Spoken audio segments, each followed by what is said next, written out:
power. Okay, fine. You either die a hero, or you live long enough to see yourself become the villain. The truth is that no one understands what this scene actually represents or what it means. The meaning behind it is easy. It doesn't matter how noble your intentions are in the beginning of your cause, I guess.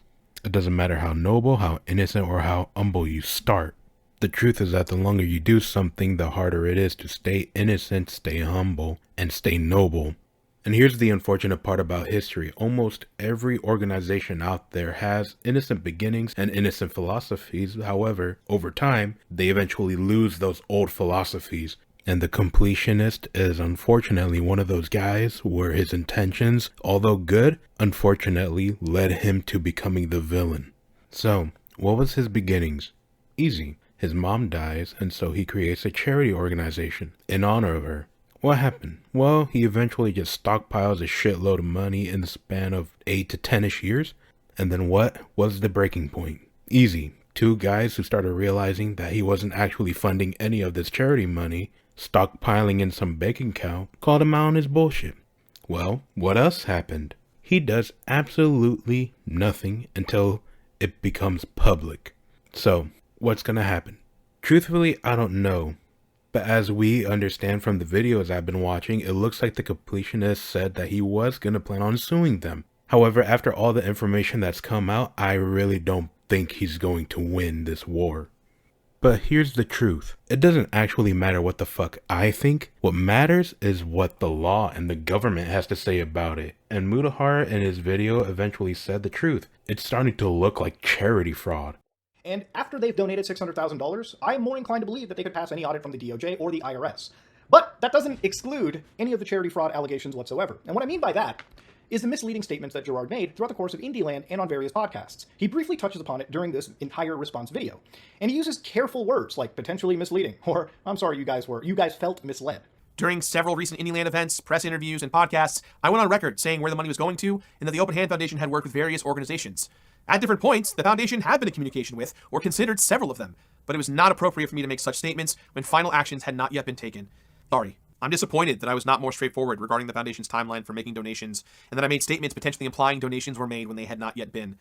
Let's look at the actual statements once again, the statements that he never showed in his original video, and just see how potentially misleading those statements are. Brother and I started a foundation called the Open Hand Foundation that raises money for dementia research and treatment for organizations all over the world. We're soon going to be partnering up with the Alzheimer's Association, currently working with the University of San Francisco, and we're kind of one of their main funding support partners going into all of this. All bits, all donations, all super chats, all YouTube memberships, basically anything that's tied to donating or subscribing in a financial way to us is going to charity. We're not touching any of it. It's all going for a good cause. All the money goes to the Open Hand Foundation, an organization that we started in honor of my mom, and all that money goes to dementia research. We don't touch any of it. We just work with the people who do need the money, and we help them do their thing. Yeah, I wouldn't say that people were potentially misled after statements as charged as that. Again, looking at the definition of charity fraud, fraudulent activity can occur when people make dishonest or inflated claims about how much money they've raised or how much it's helped the cause. And one of the common ways is pretending to be a charity or falsely claiming to be affiliated with a legitimate charity in order to solicit donations. We actually saw names that were being named. I'm surprised why Gerard didn't at least address this point. It was the most common, it was the heart of the argument, which just seems like it was deflected. And sure, he can say that I apologize to people who felt that they were misled.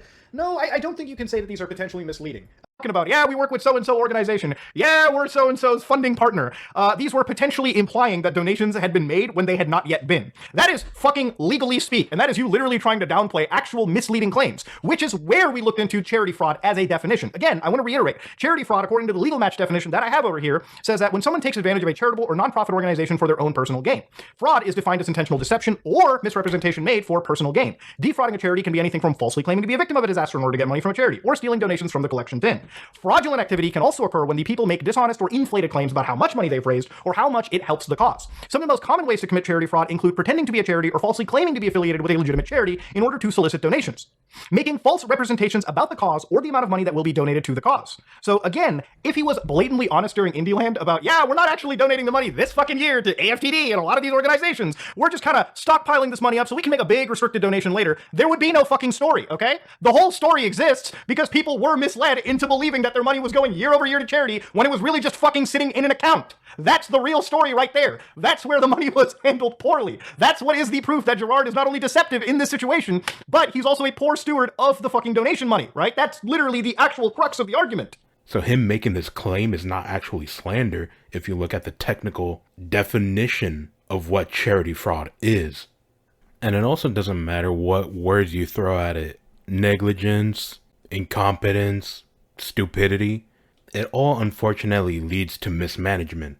And guess what? If you look at the definition of mismanagement, guess what one of the first examples is? He was found guilty of mismanagement of public funds. Now, let me tell you what I believe truthfully is going to happen if the completionist truly is set on suing both Some Ordinary Gamer and Carl Jobs. I legit believe that he will lose.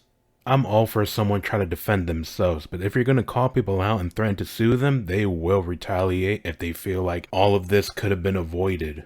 You know, especially since I got my information from watching Some Ordinary Gamer's response to the completionist, where it feels like, yo, us needing to go to court didn't feel like something that should have happened. You know, but hey, since you're going to threaten me, I'm ready to fucking come at you. Let's do this.